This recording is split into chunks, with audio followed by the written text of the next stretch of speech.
That tragedy out of New Orleans. News out of New Orleans, where police at least 10 people are of terrorism. At least 10 injured. He was hell-bent. Tonight, shock and grief in New Orleans. Before we dive into this episode, my deepest condolences go out to all the victims of this unimaginable tragedy, their families, and everyone affected in one way or another. To the loved ones who are grieving, to the survivors who carry the weight of what happened, and to the community left shaken, please know that my thoughts are with you. This kind of senseless loss leaves a mark on all of us, and we stand with you in your pain and healing. And may you find strength in each other and in the support of those who care. In honor of the victims and their families, I've included links to all of their GoFundMe pages in the episode description. If you feel moved to support, please consider donating to help these families through this time. Every contribution, no matter the size, can make a difference in honoring their memory and easing the burden of their loved ones. I also have a few disclaimers as we get started today. As you are fully aware, this case is still being investigated. There are so many articles and videos regarding this case. I do my best to use reliable sources and information when conducting research, but since it's still so new, some details may change as more information comes to light.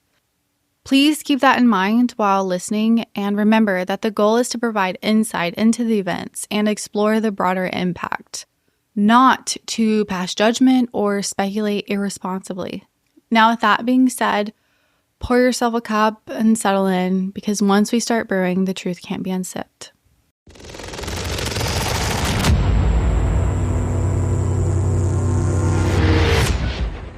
Shamsuddin Jabbar was born and raised in Beaumont, Texas. He served in the United States Army for 13 years as a human resources specialist and information technology specialist from 2007 to 2015. He was deployed in Afghanistan from February 2009 to January 2010. Shamsuddin had graduated from Georgia State University after studying there from 2015 to 2017.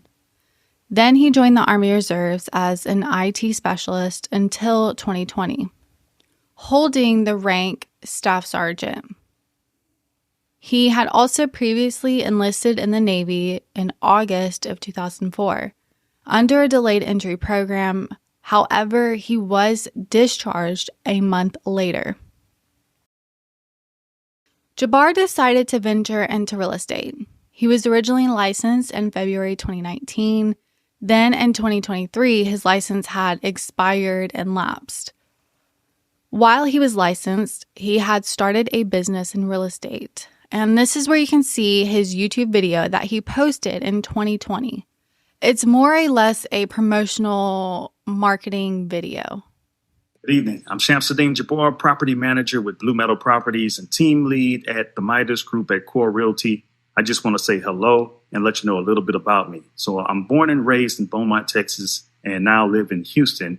And I've been here all my life, with the exception of traveling for the military, where I spent 10 years as a human resources specialist and IT specialist, where I learned the meaning of great service and what it means to be responsive and take everything seriously, dotting I's and crossing T's to make sure that things go off without a hitch. So I've taken those skills and applied them to my career as a real estate agent, where I feel like what really sets me apart from other agents is my ability to be able to, one, be a fierce negotiator.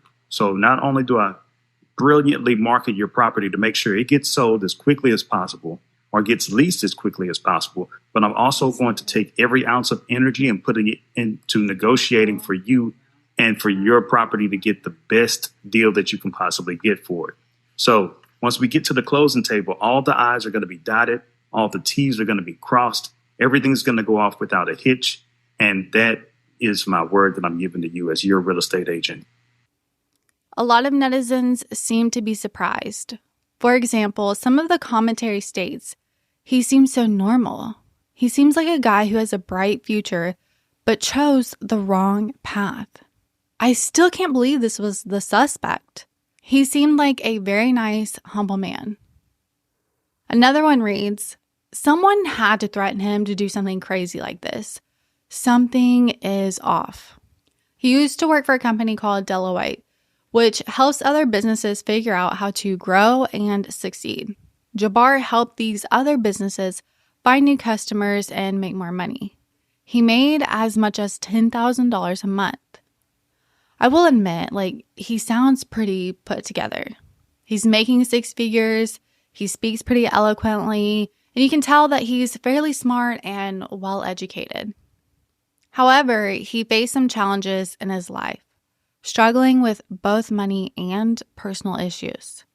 When you put the events together in a bigger picture, you can see where it's possible that this is where he mentally starts going downhill. So, for example, he's arrested multiple times. Police arrested him for a misdemeanor theft in 2002, and in 2005 for driving with an invalid license. In 2014, they arrested him once more for driving while intoxicated. He has married and divorced at least 3 times, with his first marriage ending in 2012, and the mother was granted custody and Jabbar was ordered to pay child support. In 2020, his then-wife filed a temporary restraining order against him. This same ex-wife stated Jabbar's behavior became more erratic, which prompted her and her new husband to stop allowing him to spend time with their daughters. In 2013, he marries again, but files divorce after 3 years. He marries his third wife in 2017, and the couple divorced in 2022. Jabbar stated in court filings that his monthly expenses, including child support for 2 children from his first marriage, exceed his income. He disclosed he had more than $40,000 in credit card debt and said the real estate company he founded was just losing money.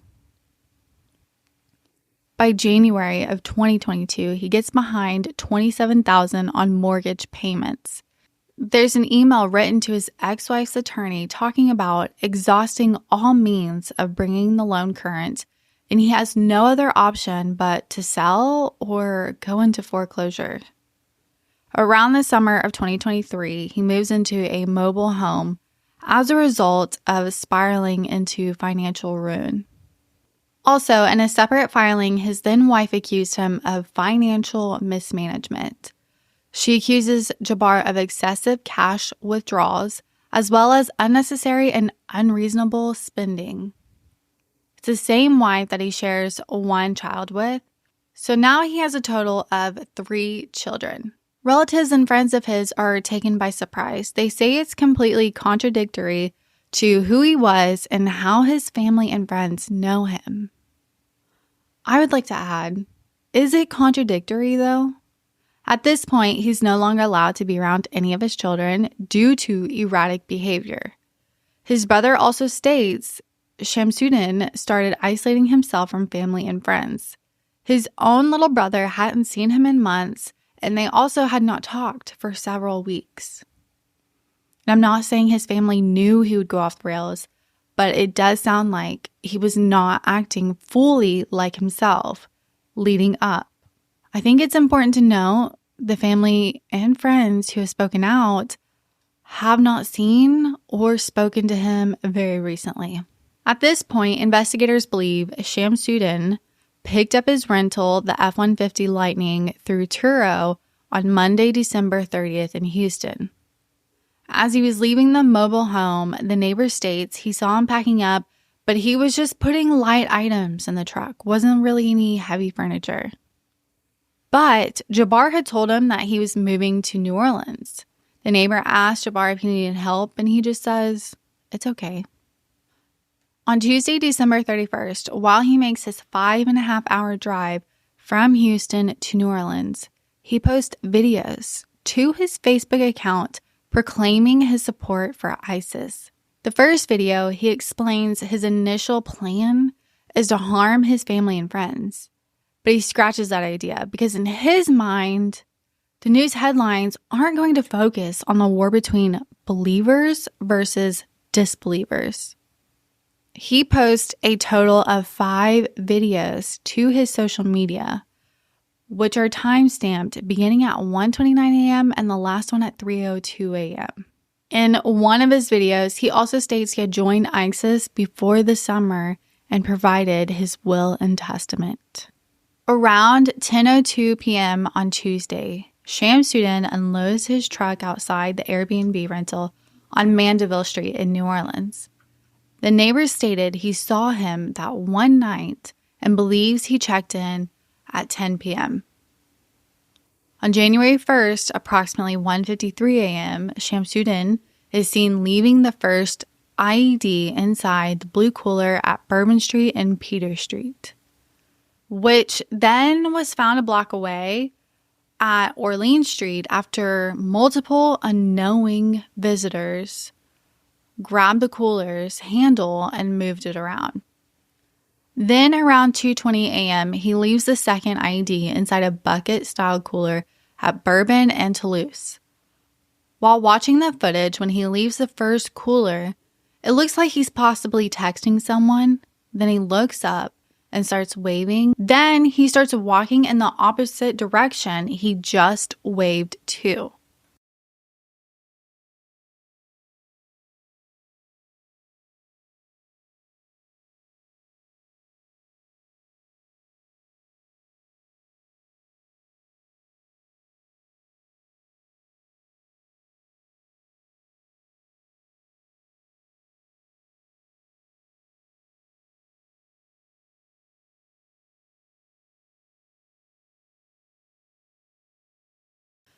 The FBI released surveillance of him walking down Governor Nichols Street, walking towards his truck to get the cooler, but the timestamp starts at 1:12 a.m.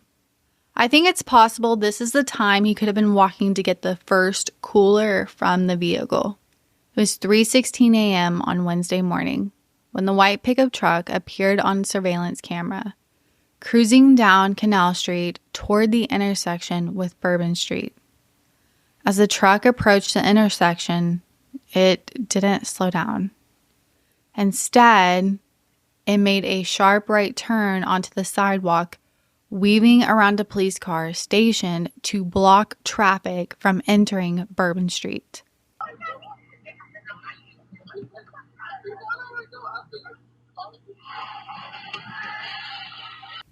In an instant, the truck plowed into a group of unsuspecting people standing on the corner. Panic and fear surged through the crowd as the driver accelerated down Bourbon Street, ramming into more pedestrians. One visitor states, "The guy in the pickup truck just punched the gas and mowed over the barricade, and it hit pedicab passengers. There were just bodies and screams. You can't unhear that."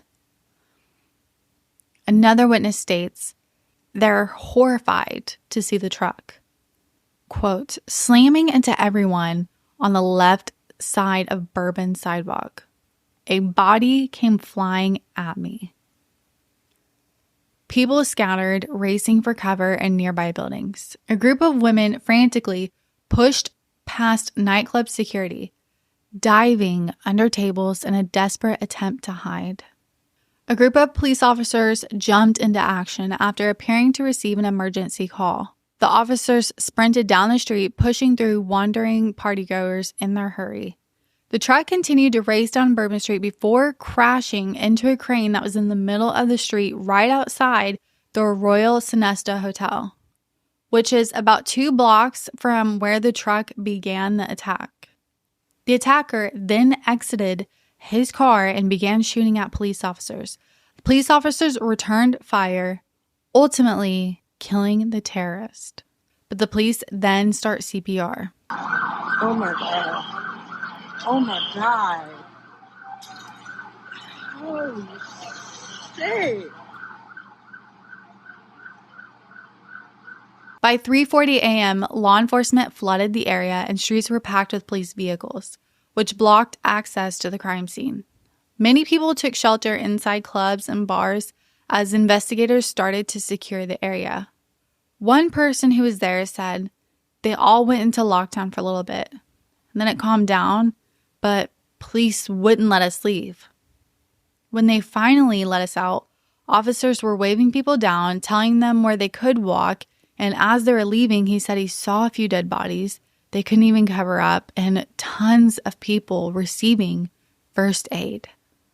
It was initially reported that IEDs were found inside the truck. However, the items of interest were determined not to be explosive devices. Apparently, the attacker's brown coat was recovered in the F-150, and it's been stated an ISIS flag was found in the back of the truck as well.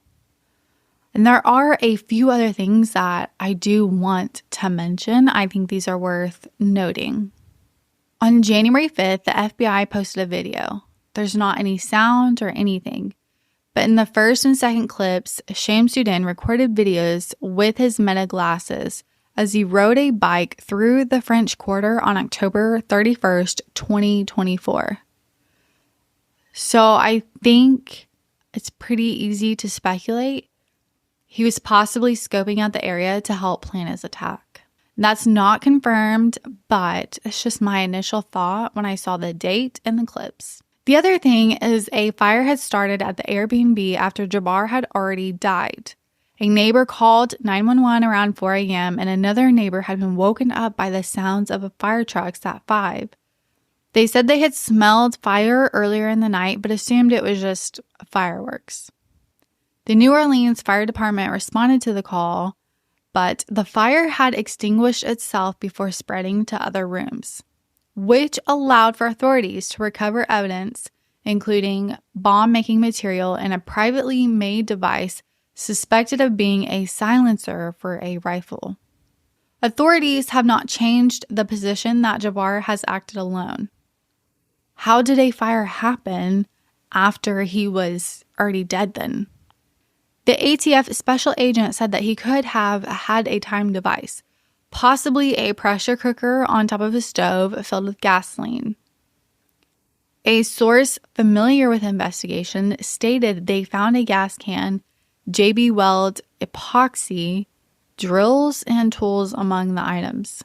One more thing to add, he did visit Cairo, Egypt in 2023. But according to the FBI, it's not clear if his trip is connected in any way. So they're working to figure out if he became radicalized before or after the trip. Who were the victims of this attack? Let's take a moment to honor each of them by sharing their stories one by one. I feel like it's the least that we can do. We're not starting in any particular order either. Martin Tiger Betch, a former football player at Princeton University, was in his late 20s when his life was cut short. Princeton University confirmed his death in a statement, with the head football coach reflecting on Tiger's remarkable spirit. Quote, "There was no more appropriate nickname for a Princeton player I coached. He was a tiger in every way, a ferocious competitor with endless energy, a beloved teammate, and a caring friend." Tiger's younger brother shared a heartfelt tribute as well. "Love you always, brother. You inspired me every day. Now you get to be with me in every moment. I got this family tea. Don't worry. This is for us." The principal of St. Thomas More and Tiger's high school coach during his senior year spoke fondly of him. "I don't think there's ever been anybody like Tiger. We could talk forever about how great of an athlete he was, but he was so much more than that. He was a complete person, a stand-up guy we deeply respected and admired." Tiger was also a key member of Princeton's 2016 and 2018 Ivy League championship games, leaving behind a legacy of both athletic excellence and unwavering character. Nikaira Cheyenne Dito, an 18-year-old with dreams of becoming a nurse. Her mother confirmed the heartbreaking news on social media. "I lost my baby. Just pray for me and my family, please. God, I need you now." Her mother, who's also a nurse, stated that her daughter had been set to begin her nurse training later this month. She shared that Nikaira had snuck out that night with a cousin and a friend, both whom survived. A close friend from school recounted the moment he received a frantic call from Nikaira's cousin. They had fled when they heard gunshots, but Nikaira was missing. Her grandmother expressed her sorrow and pride by saying, "She was a joy for the little time we had her. I'm proud of all my grandchildren, and that one especially."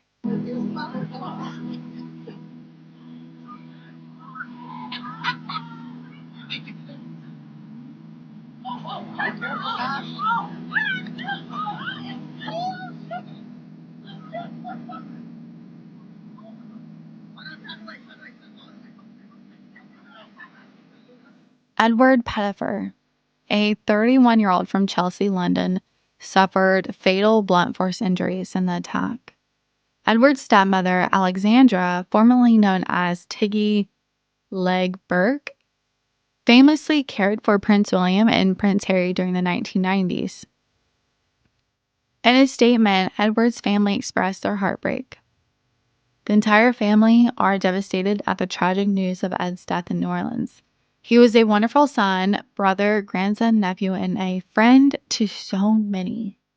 Prince William also extended his condolences by saying, "Our thoughts and prayers remain with the Pettifer family and all of those innocent people who have been tragically impacted by this horrific accident."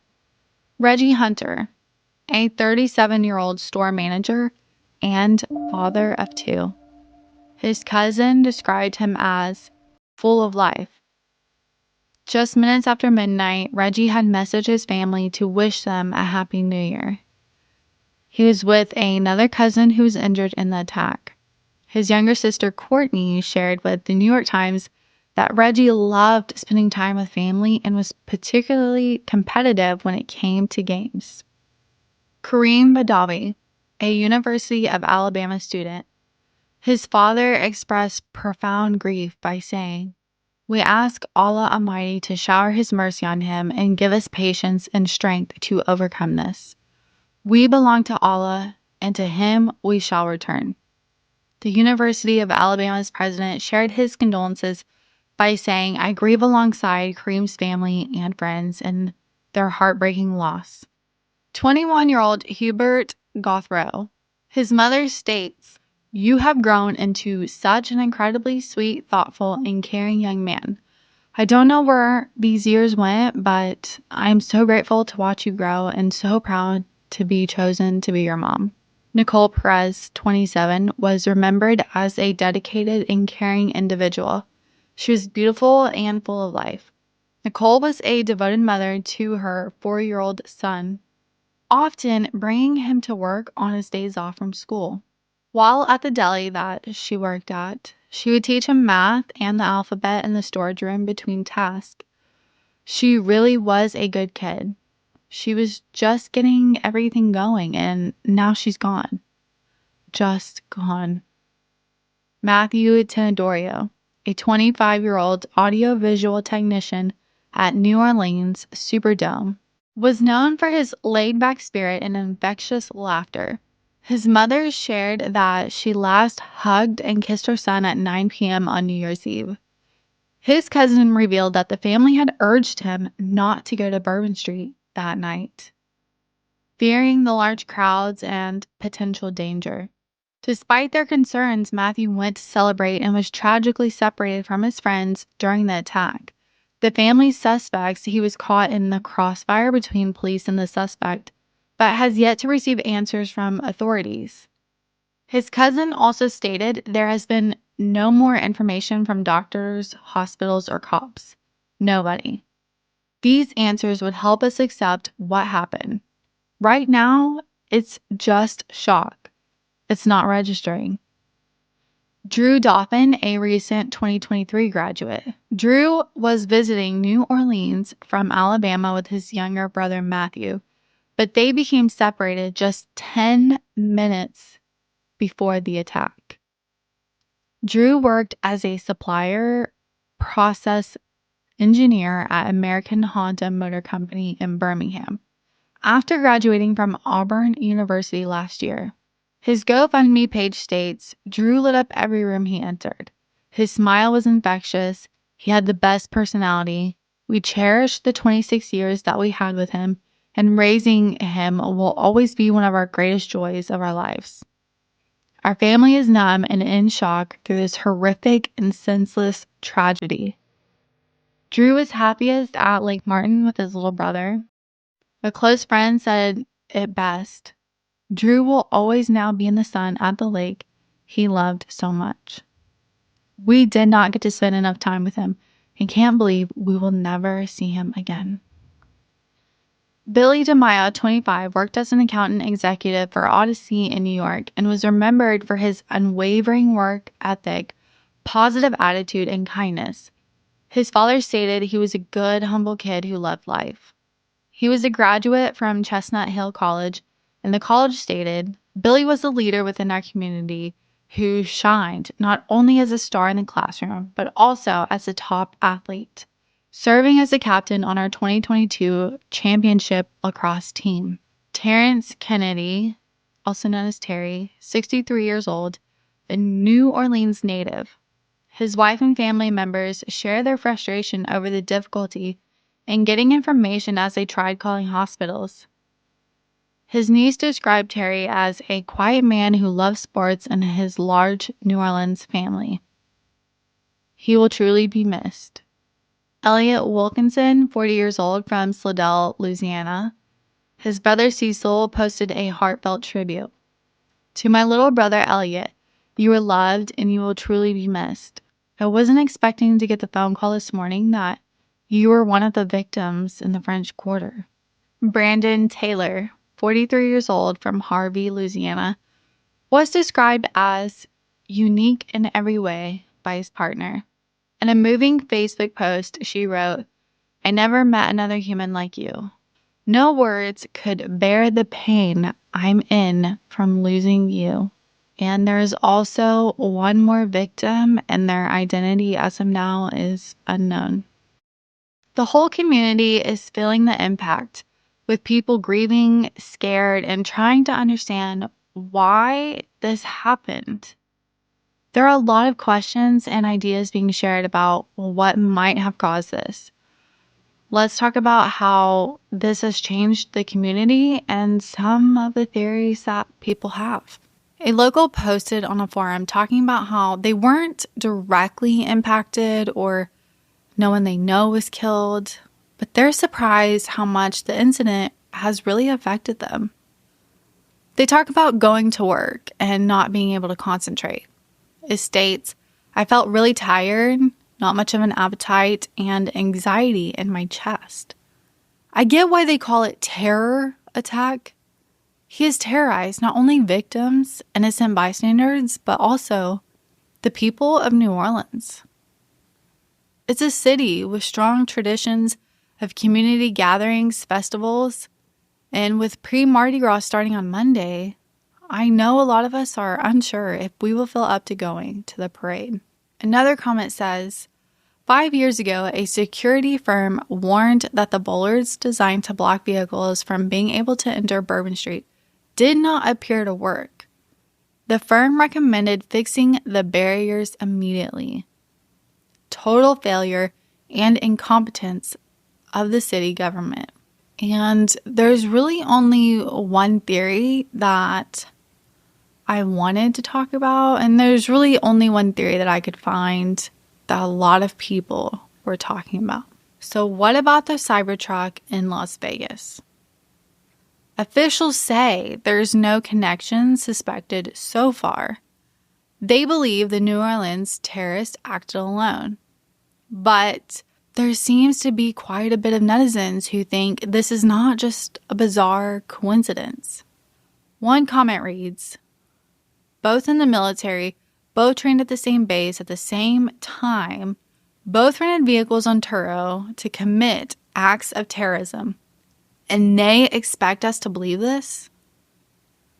Another one. Yeah, doubt that. Same day, both U.S. military, both trucks rented from the same car rental app, has to be a connection. And that's just 2 comments, but if you look on any of the posts where the government officials are talking about the cases are not being related or they're investigating them being related, there's so many comments of people talking about Like, there's information that we are not being given. I think one of the better explanations of what may have happened or what led the attacker to do this to people comes from Dr. Todd Grande. He talks about the attacker nearly failing every domain in his life, such as romance, family, finance, work, and he becomes increasingly angry. Then he goes on to say there is a point where the attacker decides he wants to commit homicide, he wants to murder. So he searched for a belief system that allowed him to rationalize his way of thinking, which led to an extreme form of Islam. Now, I do want to add in Islam, the war of believers and disbelievers is sometimes interpreted as a holy war against non-believers. Though this concept is complex and should be understood within the context of Islamic teachings about defending oneself and establishing justice, not solely as an aggression against others. And that is all I have for you guys today. Thank you so much for joining me on this episode. If you have thoughts or insights, feel free to share them in the comments below. It's certainly one that leaves us with more questions than answers. And as always, stay safe, stay curious, and please take care of one another. I'll see you next week.